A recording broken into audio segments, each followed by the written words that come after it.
Hey there everyone, I'm Byron with Diemension Games again, and today I'm going to read you another teaser for the novel Deep Madness Shattered Seas.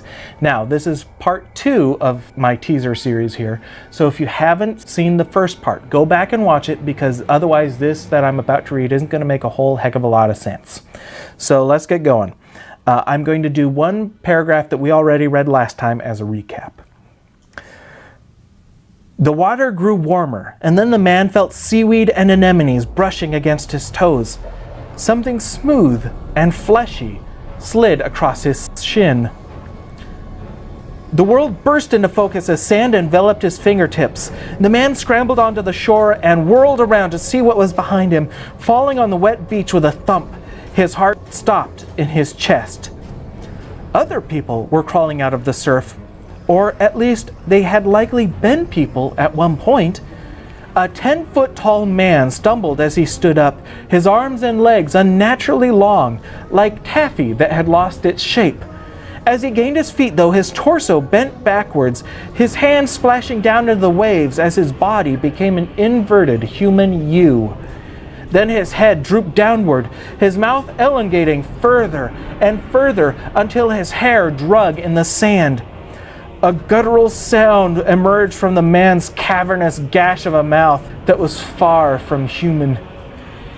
A woman, meanwhile, rose from the waves. As she did, however, her legs dissolved underneath her, her shins ripping off at the kneecaps before her thighs disengaged from their sockets. Her waist was the next to go, leaving ropes of intestines trailing out behind her. Still she advanced, though, pulling herself forward on arms that cracked and shifted. Then the crab legs slid out from the depths of her guts, and as she looked back at her new appendages, she screamed. The man felt his whole body threatening to seize up on him. His mind couldn't process the things he was seeing. Perhaps that was why it was some time before he saw the thing rising from the water. The crown of the creature's head formed a wake on either side as it advanced, its scales slick and gleaming.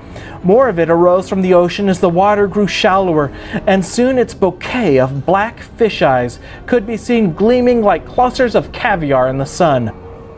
Next, its mandibles emerged, churning as they dripped. Then the spines, then the whipping tendrils.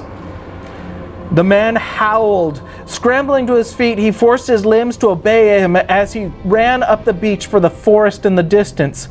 His mind was frozen by numbing shock, his heart hammering in abject terror. Behind him, he still heard the shuffling, scuffling, slithering procession of the damned as they made way for the monstrous horror that followed. And that's as far as we're going to go today, guys. Hope you had a great time hearing this next little teaser of Deep Madness Shattered Seas. We'll be back in a couple days with another part. And in the meantime, enjoy the cliffhanger. Bye for now, and we'll see you in the campaign.